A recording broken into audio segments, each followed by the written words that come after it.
Hello friends, welcome back to the new video. In this video guys, we are going to talk about how to off do not disturb in our Samsung phone. Guys, you want to off guys the do not disturb in your Samsung phone, so as you can off it. And guys, now let's see how to off do not disturb in our Samsung phone device.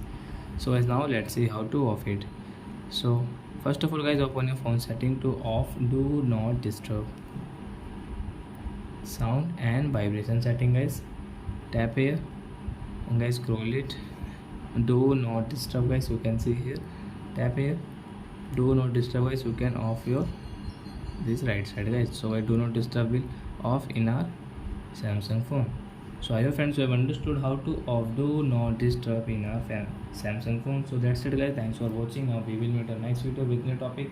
Before going guys, please go and like my video, subscribe my channel. Bye bye friends.